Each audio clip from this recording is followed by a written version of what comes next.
Vamos a ver, esta serie se llama Rescate. Yo les compartí un poquito hace ya varios años, andaría yo en mis 20s, ¿sí? Por ahí, y de una iglesia en Guadalajara, no era casa de oración, era otra iglesia donde yo trabajaba de tiempo completo. Nos enviaron como misioneros a un pueblo, a un par de horas de ese lugar, una familia que eran parte del grupo de alabanza, tocaba la batería, las percusiones. Esta familia, este hermano, se fueron a mudar a este lugar. Y bueno, el hermano dijo: pastor, no vemos ninguna iglesia en este lugar, y bueno, queremos pues empezar a traer el evangelio para acá. Entonces nos enviaron a los de la alabanza, y bueno, hicimos ahí una pequeña campaña. Y como les decía, nos establecimos. Él estaba precisamente en una esquina, en la mera esquina estaba él viviendo. Apenas se iba a cambiar, perdón, íbamos a usar la casa, la estaban reparando, y todos fuimos para allá. Estábamos a medio evento y empezó a acercarse la gente. Pues estábamos contentos porque ya nos iban a escuchar, pero cuando vimos, venían con piedras y con palos. Entonces nos rodearon y nos tuvieron ahí por, no sé, varias horas, 3, 4 horas, amenazándonos de que pues nos iban a linchar, y que no querían que, no sé qué palabra usaron, que fueran. Entonces llamaron a la policía, pero la policía no llegó. Creo que iba a llegar también con más palos y piedras, ¿verdad? Fue una situación no fácil. Fue una situación pues que sí nos puso nerviosos. La verdad es muy fácil desde arriba decir: yo me aviento por Cristo, ¿verdad? Pero ya estando ahí en el asunto, pues es otra cosa, ¿no? Y yo quiero aprovechar esto para dirigirme a los jóvenes que estamos preparando para el viaje. Que puedan ellos preparar su corazón, porque solamente Dios sabe a lo que se van a enfrentar. Y bueno, cuando estuvimos ahí tratando de calmar las cosas, gracias a Dios vino el sacerdote del pueblo. Él fue el que los calmó, y él fue el que nos consiguió una vía para poder. En otras palabras, el mismo sacerdote de la parroquia fue quien nos rescató. Obviamente detrás de él estaba la gracia del Señor, ¿verdad? Y gracias a Dios ahorita es una iglesia próspera, es una iglesia grande. Sembramos una semilla, nos rechazaron, tampoco nos pusimos, nos sacudimos el polvo del pie, ¿verdad? Y se los dejamos, ¿verdad? No hicimos eso. Fue otra estrategia la que empezamos a trabajar, y ahorita es una congregación muy bonita, donde gracias a Dios están sirviendo a Dios como familia. Y bueno, la información hasta donde yo tuve estaban bastante bien. Todos en algún momento experimentamos situaciones como estas, donde necesitamos ser rescatados. Algunos tienen que ser rescatados de alguna llamada telefónica, ¿verdad? Está la persona, hable y uno dice: ¿cómo le cuelgo, no? ¿Cómo le hago? ¿Cómo termino? Y entonces entra otra llamada y los rescata, ¿verdad? Algunos de sus hijos, no sé, de diferentes situaciones. Pero miren lo que dice la palabra de Dios en 1 Pedro 1:18. Léalo conmigo. Dice: ustedes saben que fueron rescatados de una vida sin sentido, la cual esta vida la heredaron de sus padres, y que, hablando del rescate, dice: ese rescate no se pagó con cosas corruptibles como oro o plata, sino ese rescate fue pagado con la sangre preciosa de Cristo. Y nos describe cómo es esa sangre: sin mancha y sin contaminación. Es decir, es una sangre no contaminada y no manchada. Lo vamos a ver un poquito más adelante. Dice: como la de un cordero que ya había sido destinado desde antes de que Dios creara el mundo, pero que se manifestó en estos últimos tiempos por amor a ustedes. ¿Dice amén? Yo me puse a meditar, y me gusta tratar de visualizar cuando sacan series, programas o eso, ¿verdad? Me gusta ver como el video que pusimos. Lo volvemos a poner, le bajamos el volumen de ese video, ¿verdad? De cómo se ve la creación, cómo se ve el hombre en la presencia de Dios, etcétera, etcétera. Y cómo este proceso va dando. Y yo me puse a meditar y a considerar qué tan importante fue la creación. fue algo grandioso. La creación fue algo increíble. Crear al hombre, dice la Escritura, que fue la corona de la creación. Imagínense, si nos ponemos a ver los aspectos biológicos, arqueológicos, geológicos, todo lo que pudiéramos ver que la ciencia y la tecnología nos puede enseñar, es increíble. Pero ahora, crear al hombre es algo impresionante, ¿sí o no? Bueno, déjenme decir una cosa, por más grandiosa que fue la obra de la creación, fue superior la obra de la redención. Medítelo. Yo se lo digo y usted lo medita. La obra de la creación fue algo impresionante, pero la obra de la redención es algo sublime. Y las iglesias es muy probable que pensemos al revés las cosas. Pensamos más en la obra impresionante de la creación y Cristo vino a redimirnos. Ok, está bien. No es así. Costó, óigalo bien, costó más redimirnos que crearnos. Piénsenlo, iglesia. Crearnos fue toda una situación impresionante, pero redimirnos es superior. Le voy a poner unos ejemplos, unos comparativos. Para crearnos a todos, solo se involucró Dios. Para redimirnos, se comprometió. Lo voy a poner en este ejemplo. Ustedes han escuchado ese famoso anécdota de la gallina y el puerquito, ¿verdad? Había una viejita humilde que tenía que recibir gente en su casa y no sabía cómo hacerle. Y pues la gallina y el cerdito eran cristianos y dijeron, pues vamos a ofrendar al Señor y vamos a ayudar a la viejita a que pueda alimentar a los que van a venir. Y dice el cerdito, vamos a hacerlo. Y dice, ¿qué se te ocurre? Dice el cerdito. Dice la gallina, déjame pensar. Ya sé, hagamos huevos con jamón. Y le dice el cerdito, no, pues espérate, ¿verdad? ¿Cómo pues? Si quieres huevos con jamón, pues tú nada más te involucras, pero a mí me comprometes. ¿Entiendes la diferencia? La gallina ponía los huevos y ahí nos vemos, ¿verdad? Pero el cerdito, pues órale. ¿Se entiende la diferencia? Por eso yo quiero que meditemos en esta mañana fuertemente lo precioso, lo increíble, lo admirable que es la creación. Pero el valor que tú le des a la creación de Dios, porque Dios vio que todo era bueno, incluyendo y por sobre todas las cosas el hombre. ¿Me explico? Pues entonces necesitamos elevar, no sé, a la 20ª potencia lo que es la redención. En la creación de todos nosotros, Dios solamente se involucró, hagamos al hombre. Pero en la redención, Dios se comprometió. En la creación, fíjese, solo se habló la palabra. Pero en la redención necesitó encarnarse. ¿Está viendo los comparativos? En la creación solo se necesitó de barro. Pero en la redención se necesitó del mismo Hijo de Dios. Eso es impresionante. En la creación solo se necesitó del aliento de Dios. En la redención se necesitó derramar la sangre de Cristo. ¿Está viendo, iglesia, la diferencia? En la creación solamente se necesitó de uno. Hagamos a un hombre, a una mujer y ahí ellos que se multipliquen. Pero en la redención fue por causa de todos. Por último, la creación fue obra de los dedos de Dios. Dice la Escritura en el capítulo 2 que Dios tomó barro y que con sus manos formó al hombre y que sopló aliento de vida.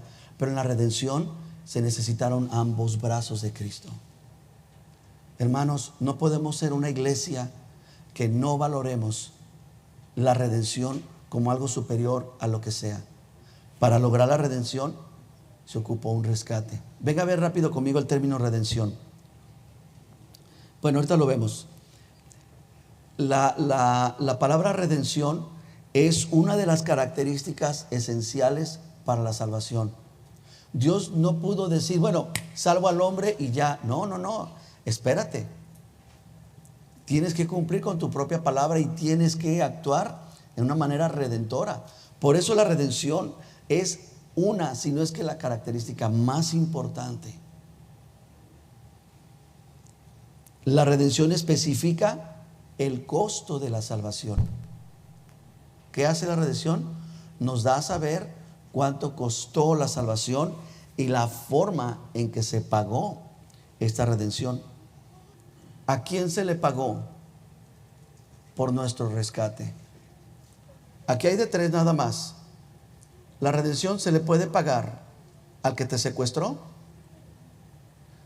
que ustedes piensan que es el diablo. Entonces le dije, ustedes me están diciendo que la sangre de Cristo se utilizó y se le dio al diablo la sangre de Cristo para redimirnos. No.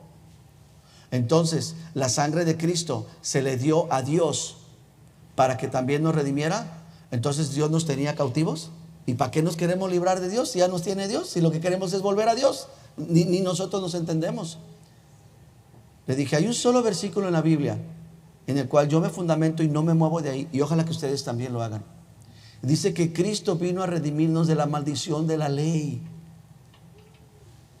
¿A quién se le pagó? A la ley. A la ley que el Señor estableció, que la misma ley dijo, cualquiera que haga estas cosas será reo de muerte, caerá en pecado, vivirá en pecado. Entonces, la ley nos condenó y el pecado nos maldijo, junto con la ley. Por lo tanto, se le paga a la ley. ¿Me estoy dando a entender? Lo importante para nosotros que es entender la redención, porque la redención especifica cuánto se pagó, pero también a quién se le pagó. ¿A quién se le pagó por tu redención? A la ley, exacto. Cristo nos redimió de la maldición y de la ley, haciéndose Él maldición por causa de nosotros. Bien, venga conmigo a Juan 8:31 y entendamos que toda la gente es esclava del pecado. ¿Cuántos son esclavos del pecado? Todos. ¿Y qué es lo que se necesita hacer con un esclavo? Redimirlo, porque si no va a vivir en una esclavitud eterna.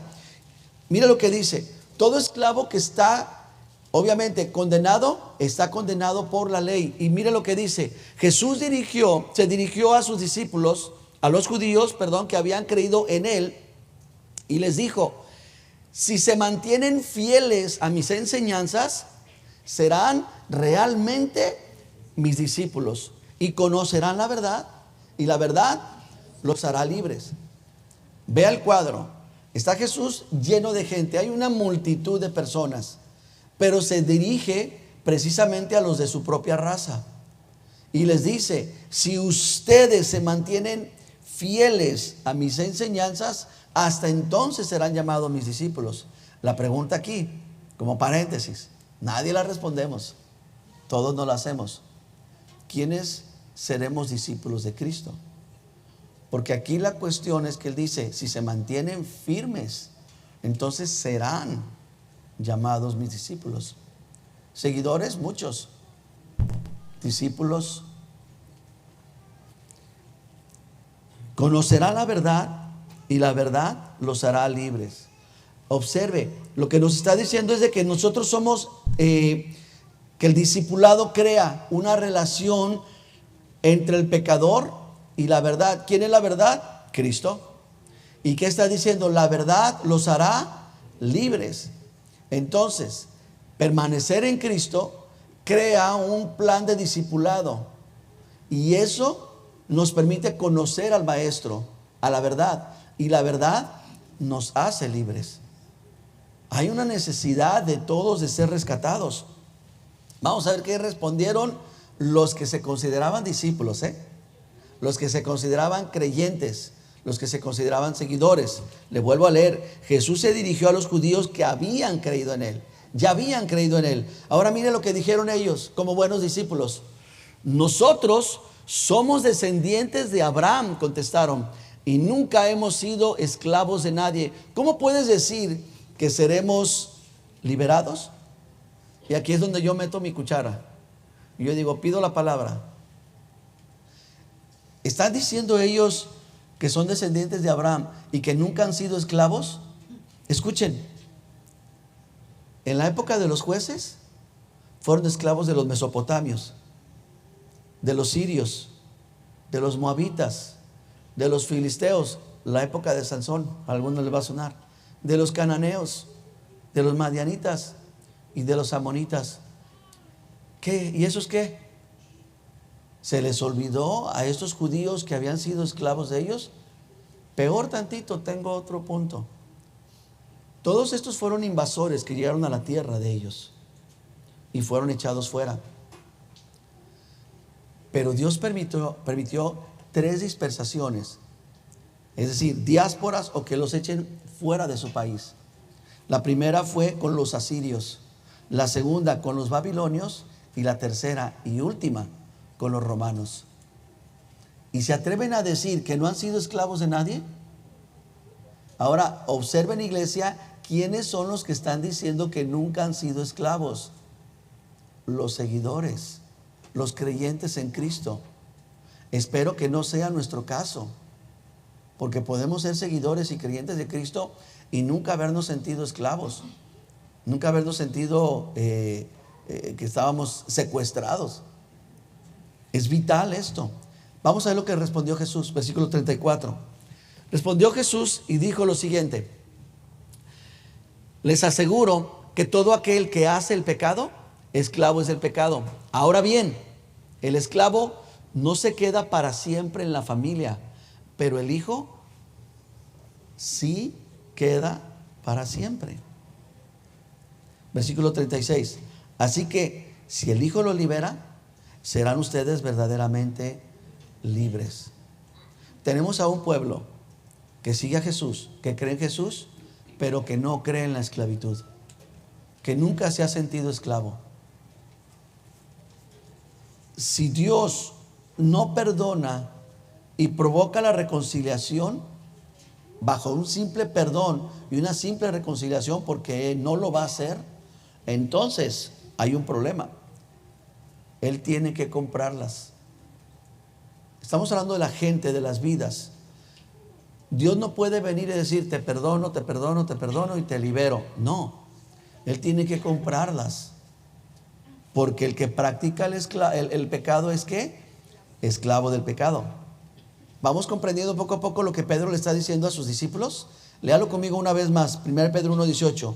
Ustedes saben que ese rescate no se pagó con cosas corruptibles como oro y plata, sino con la sangre preciosa de Cristo, sin mancha y sin contaminación. ¿Cómo es que Dios puede rescatarnos? Sencillo. Es la única manera en que puede hacerlo de la esclavitud y de la maldición de la ley, con la sangre de Cristo. Ahora, ¿qué significa rescatar? Léalo conmigo. Es comprar la liberación pagando un rescate, pero también significa poner en libertad pagando un precio. No se trata nada más de decir, bueno, pues porque yo soy Dios, los libero. No, hay un proceso.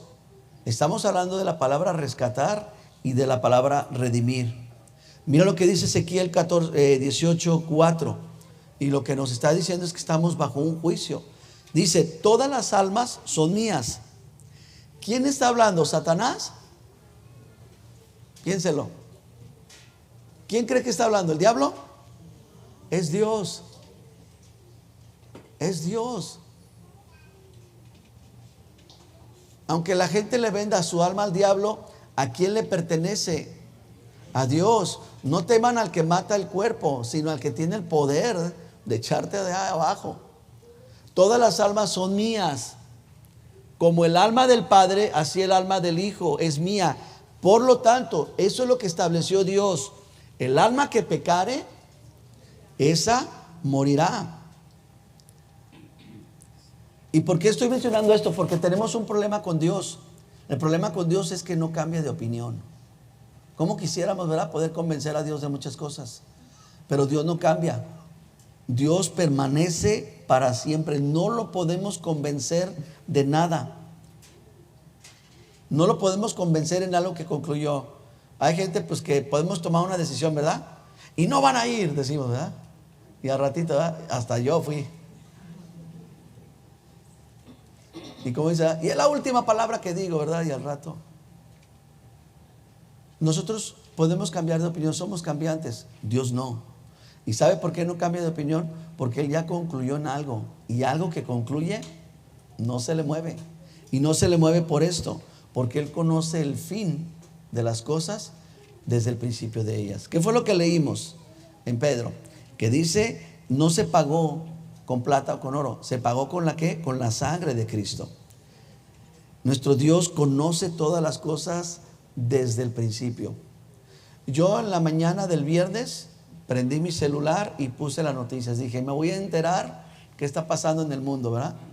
Y ahí estuve escuchando las noticias y me enteré de un par de cositas. Hubieron miles de cosas que yo no me enteré. ¿Cuántos ven las noticias en la mañana o en la noche? ¿No? Qué bueno, uno sí. Ok. Ah, ya sé, es que como están viendo la novela, pues no hay chance de ver los dos a la vez. Tuve que hacer eso, tuve que ver las noticias para enterarme un poco de las cosas. Dios no tiene que enterarse de nada. Él lo sabe todo. Él no necesita informarse de nada. No había algún suceso que no supiera, que no se enterara. Porque nuestro Dios conoce el pasado, el presente y el futuro. Por eso, mis hermanos, Dios no va a cambiar el decreto que puso. El alma que pecare, morirá. Todavía sigue siendo efectivo eso. Y si no me crees, chécale, y hasta la fecha todos nos vamos a morir. Colosenses 1:13. Dios también nos ha librado del poder de la oscuridad y nos ha trasladado del reino al reino de su amado Hijo, en quien tenemos, fíjese lo que tenemos, y ese es nuestro punto, redención por su sangre, de quien tenemos el perdón de pecados. Es en Cristo que hemos sido rescatados. ¿Estás de acuerdo?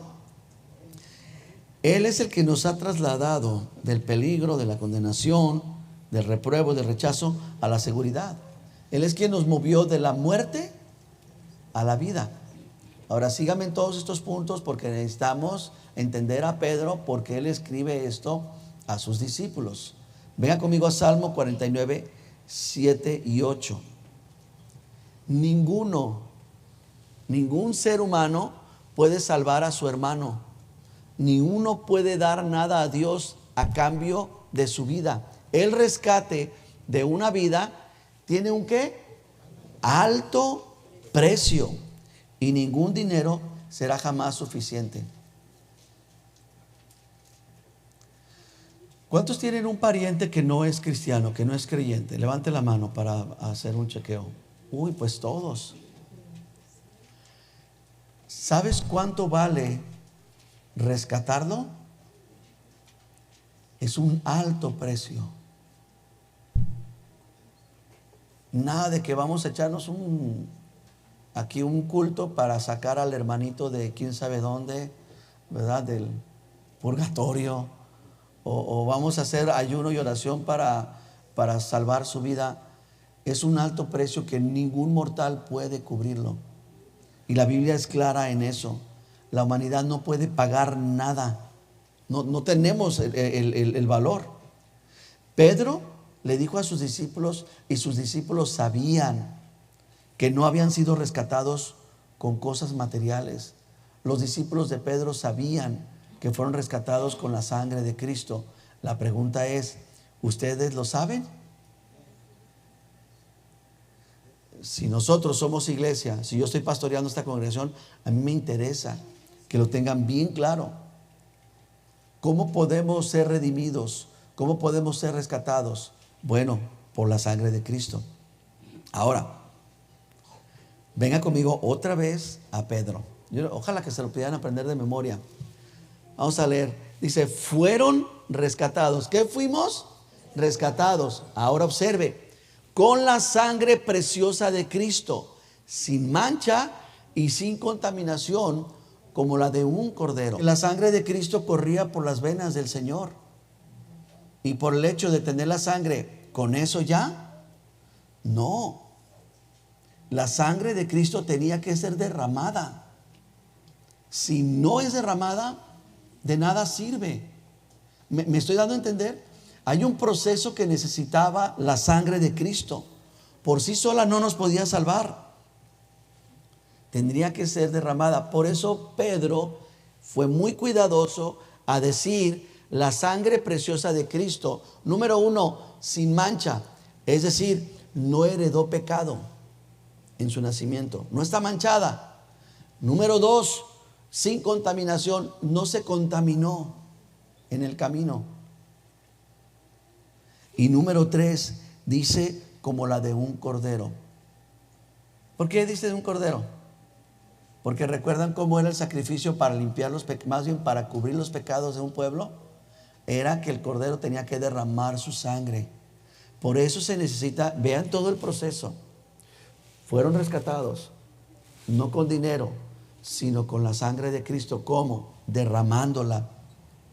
La Escritura, si se fijan, no dice ni ahí ni en ningún otro lado que Jesucristo murió desangrado. O sea, no se cortó las venas y dijo, tengan hijos míos. No, Él tuvo que ser sacrificado. Les hago una pregunta. ¿Les está convenciendo que es más valiosa la redención que la creación? ¿Les está cayendo así de peso y decir, wow? Ahora esto nos va a llevar a un buen fin. Ahora sí vamos a llegar a un buen fin. La muerte física de Cristo tampoco era suficiente. Que Cristo muriera físicamente tampoco era suficiente. Se necesitaba una muerte espiritual. Y cuando Jesús clamó, ¿por qué me has abandonado? El Señor también fue desprendido del Padre. Sígame aquí, por favor, con toda su atención. Si Cristo hubiera entregado su cuerpo solamente, Cristo hubiera redimido toda carne. Pero Cristo, al padecer la muerte espiritual, la separación del Padre, con eso Cristo paga también nuestra condición espiritual. ¿Me doy a entender?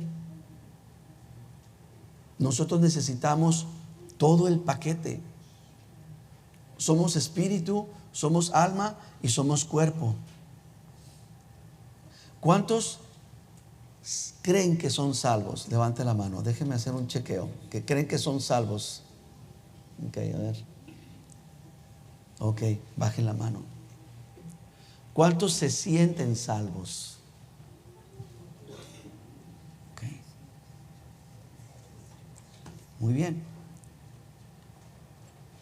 La Biblia dice que nosotros necesitamos de un cuerpo nuevo, porque ni carne ni sangre van a heredar el reino de los cielos. ¿Me está siguiendo? Por eso, ¿qué cree? Cuando usted muera en Cristo y venga el Señor por su iglesia, usted va a resucitar de entre los muertos con un cuerpo glorificado. Qué padre, ¿verdad? Qué chido. Vamos a estrenar y ya no va a engordar. Estaba preocupado yo, digo, ¿qué hago, verdad? Le digo a mi mujer, ¿cómo le hago? ¿Cómo me he visto ahora? Hermanos, nuestro espíritu recibió aliento de vida. Ahora tenemos vida en Cristo. Entonces, de nuestro espíritu ya se encargó el Señor. Hemos nacido de nuevo, ¿sí o no? Sí. De nuestro cuerpo, el Señor se va a encargar o en la resurrección o a su venida, ¿sí o no? Sí. ¿Y el alma? Piénselo un momento, no me respondan. ¿Su alma ya fue salvada? Piénselo, por favor.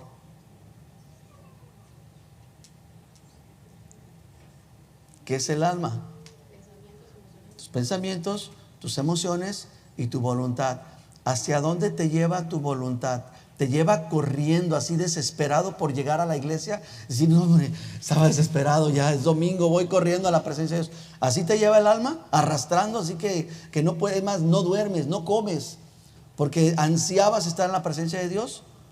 o nos lleva para otros lados? ¿Cómo es el alma? Dice el alma: wow, gloria a Dios, qué familia tan preciosa tengo, mis hermanos, mis hermanas, la familia, nuestros jóvenes. O dice el alma: ay, ya no aguanto este hermanito, ya no lo soporto, ilumínalo o elimínalo. No sé, ¿qué es lo que hace nuestra alma? ¿Qué es lo que concluye el alma? Nadie me quiere, todos me odian, estoy depre, estoy ansioso, Entonces, ¿es un alma salvada? ¿Es un alma redimida? La palabra es: ¿sabe quién se encarga del alma? Usted. No, y le doy un montón de citas. No se conformen al sistema de este mundo, sino sean, fíjese, transformados por un medio, por una forma, renovando el entendimiento con la palabra, para que todos crezcamos en la unidad de la fe, a la estatura del varón perfecto. No es que ya sea perfecto, sino que prosigo a la meta, a ver si logro asirme para lo que fui llamado. ¿Le digo más? ¿O con eso tiene?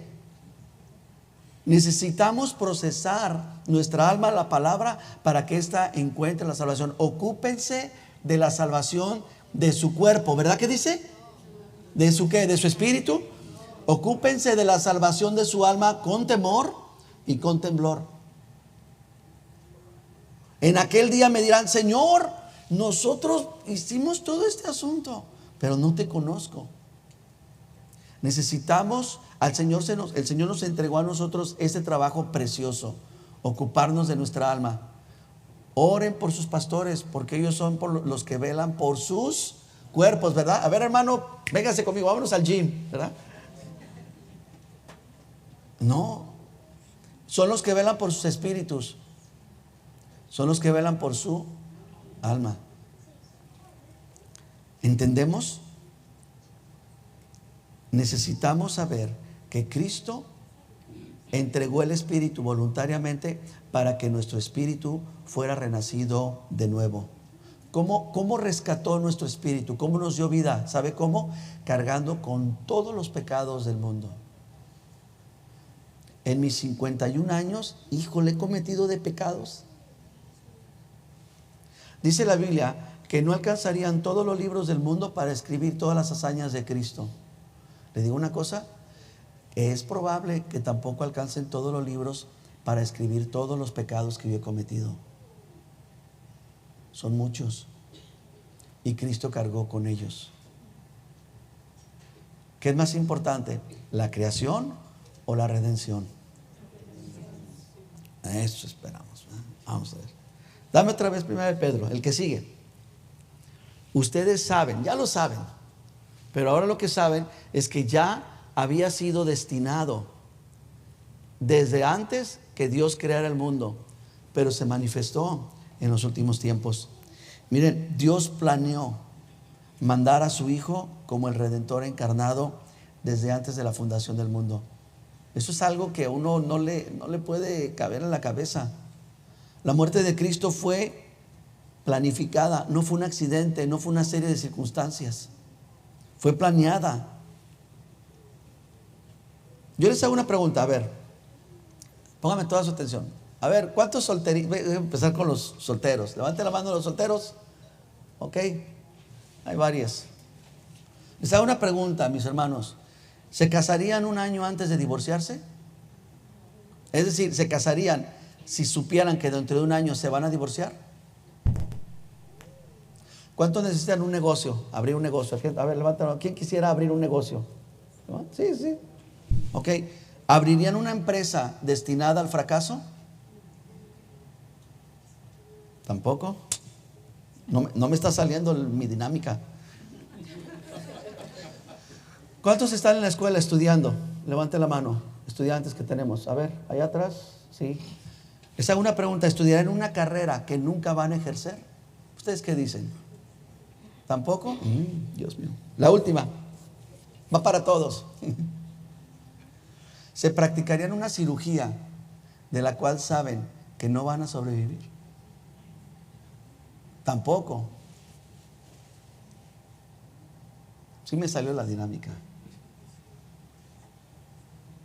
Cristo sabía lo que iba a padecer por causa del hombre y aún así nos creó.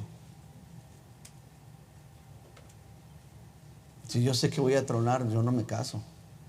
Si yo sé que voy a estar de barrendero, pues ¿para qué hago una licenciatura?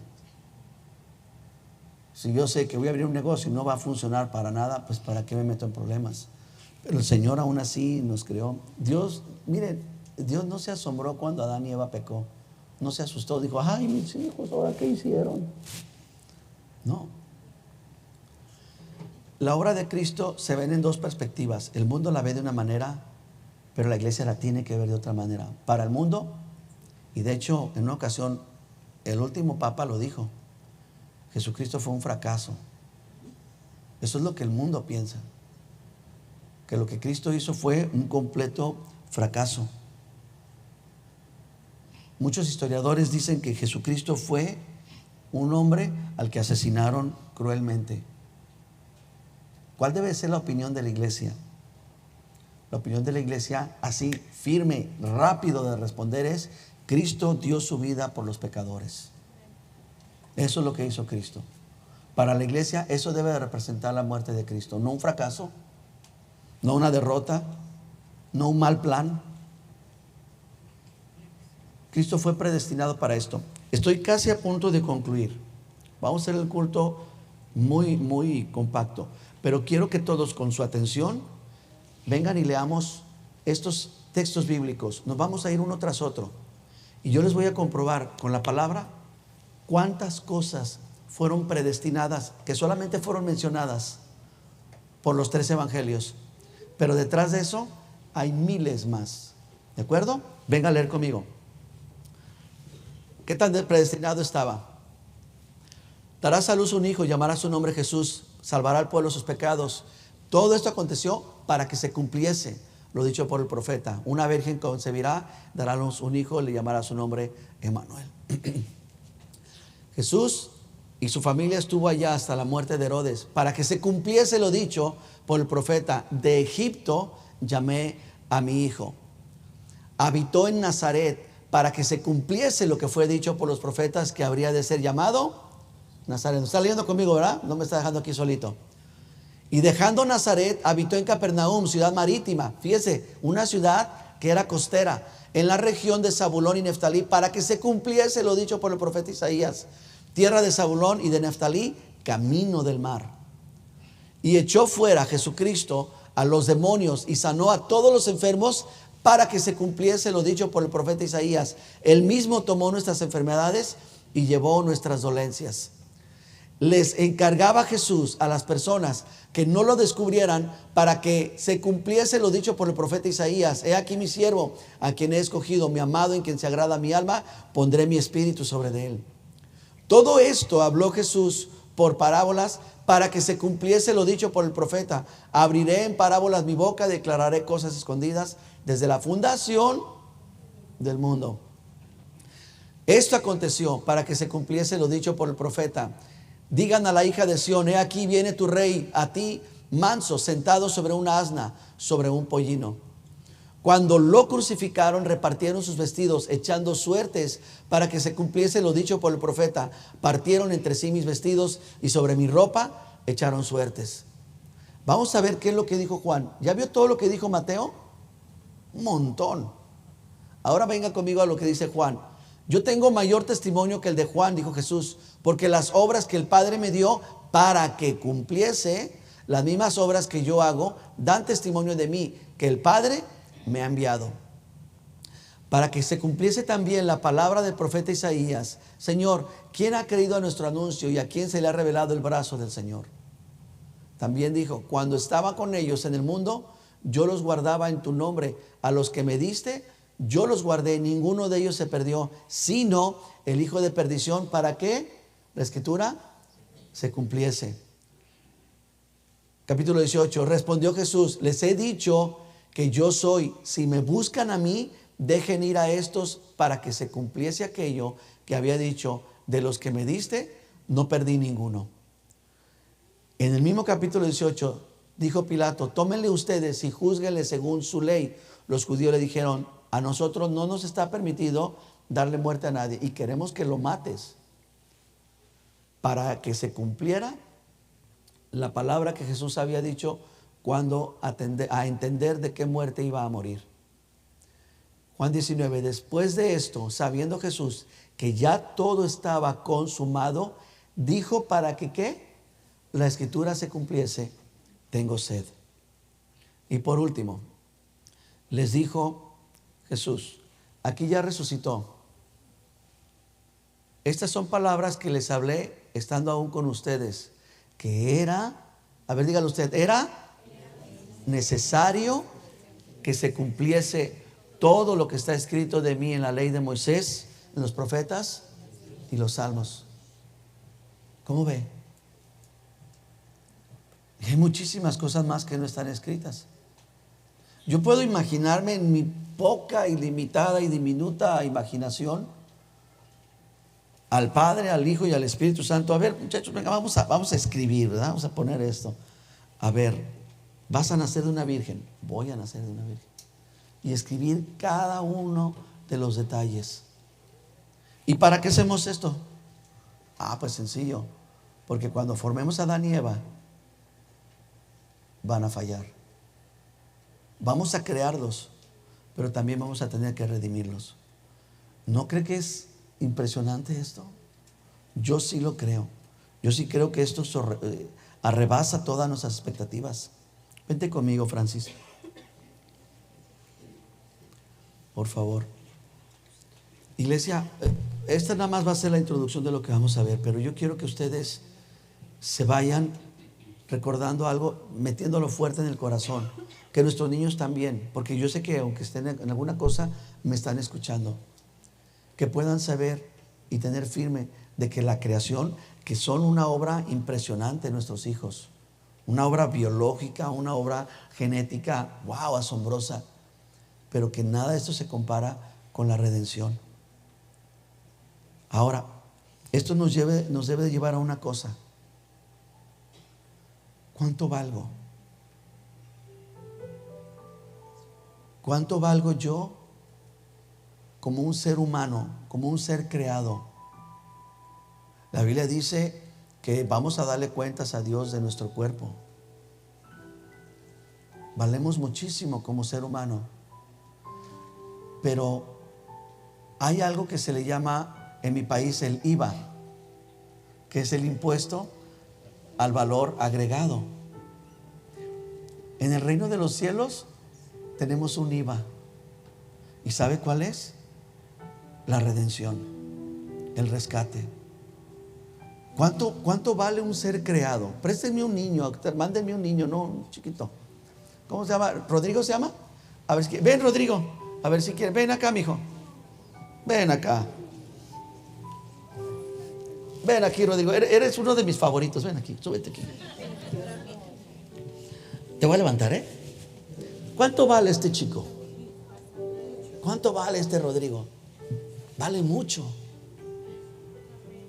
Tiene un precio incalculable. Así de chiquitito, calladito, ¿verdad? ¿Quién sabe cómo está en su casa? Sobre de él viene algo que el Señor va a derramar en un día, y va a ser el valor agregado. Va a ser redimido, iglesia. Va a ser puesto un valor que nada lo puede comparar. Si ahorita vale muchísimo, ¿cuánto lo quieren? ¿Verdad? Es más, brother, ayúdame, con cuidado, tráete esa silla, por favor, esa que está ahí atrás. ¿O tú me ayudas? Gracias, Francis. Ayúdeme. Sí, esa mera, tráigamela. Vamos a sentarnos porque si no se nos va a cansar. Mira, Rodrigo, te vamos a sentar aquí. Pónmela aquí, brother. Eso, aquí siéntate. ¿Cómo ves? Nos chiviamos, vamos a tomarte esto aquí.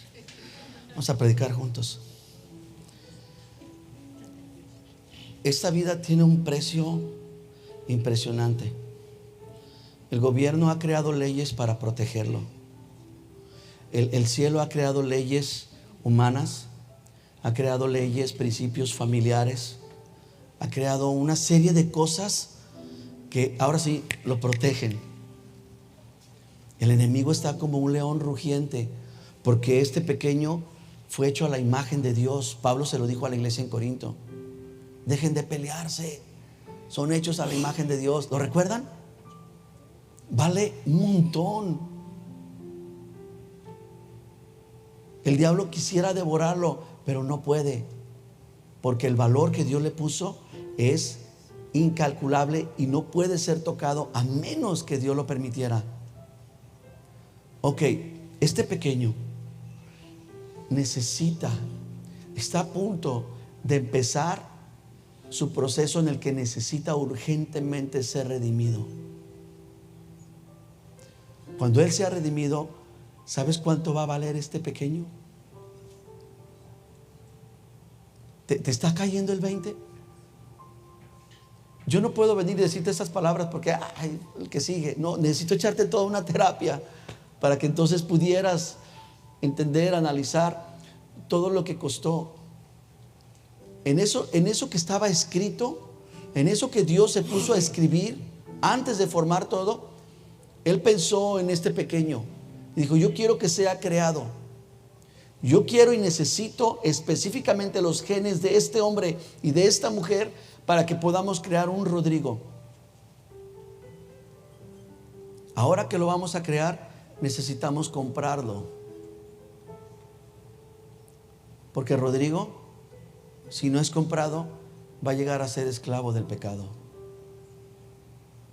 Porque si no es redimido, Rodrigo va a caer bajo el dominio de las tinieblas. ¿Y cuánto Dios designó y planificó para poder no solamente crear un Rodrigo, sino ahora redimirlo?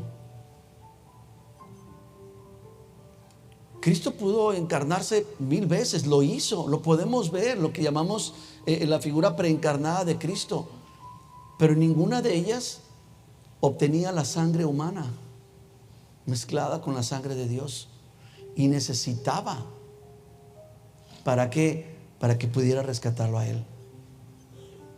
¿Cuánto vale Rodrigo una vez que sea redimido? Hermanos, no tengo. Ok, es lo mismo contigo. Tú que dijiste, levantaste tu mano, que si eres cristiano, que si eres nacido de nuevo, que si eres salvo, entonces tú eres redimido. Entonces vales demasiado. Ahora sí lo vamos a hacer ya de una manera más seria, más espiritual. Yo quiero que voltees tantito al que tienes a un lado. Voltea a verlo. Ahora ve al que tienes al otro lado.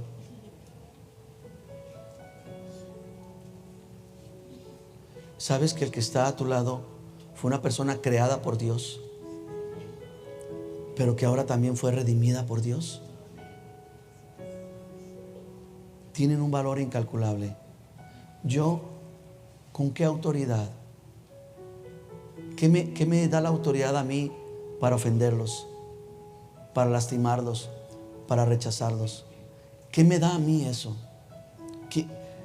¿Qué valor tengo yo que pueda compararlo con la sangre de Cristo, no solamente fluyendo en su cuerpo, con la sangre de Cristo, no solamente tirándose, goteando en el piso, sino con la sangre de Cristo puesta en un sacrificio para que fuera derramada y para que con eso se pagara el valor de mi rescate? Que yo me menosprecie, que yo me minimice, que yo haga estas cosas, estoy diciéndole a Dios: lo que tú creas no vale, y lo que tú haces tampoco. Creo que podemos aprender a amarnos, no más nosotros, sino amarnos lo que Dios está haciendo por nosotros, el valor que Él nos ha dado. Valemos muchísimo. Valemos, no puedo describirlo. Que nadie te diga que no vales, ni tú te atrevas a decirte que no vales o que tu hermano no vale. Nunca te atrevas a decir: qué bueno fuera que este hermano no estuviera en la congregación. Nunca te atrevas a decir cosas de esas, porque todos tienen un valor imprescindible de parte del Señor. ¿Oramos? ¿Oramos, Rodrigo? Ya estás todo cansadito, ¿verdad? Ya te bajaría tu cuadra, ya con tu poder. Ok, vente. Vamos a orar. Cierra tus ojos. Cierra tus ojos delante de Dios. Cierra tus ojos delante de Él.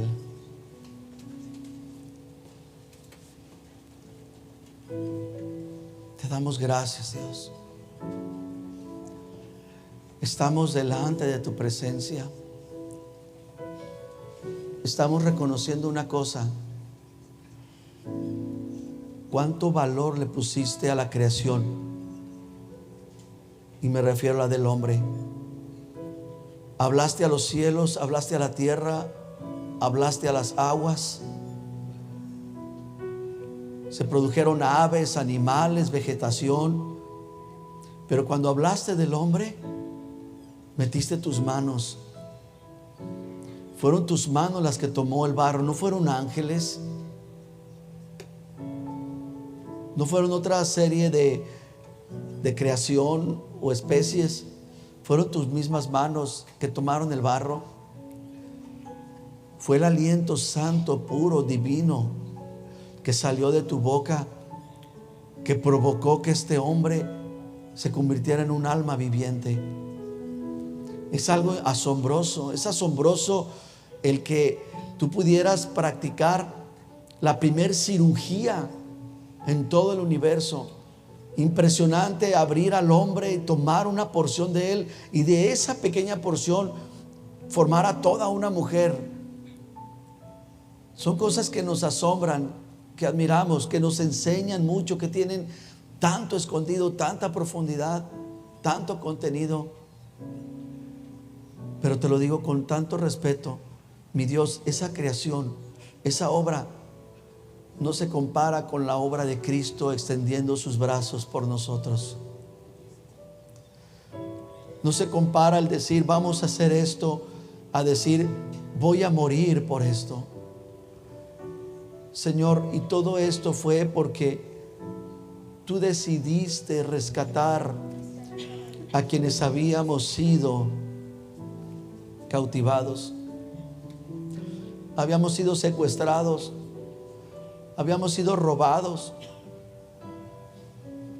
y tú viniste, como Jesús nos lo explicó de una manera tan sencilla, viniste como un buen pastor, mi Dios, y tomaste a la oveja más perdida,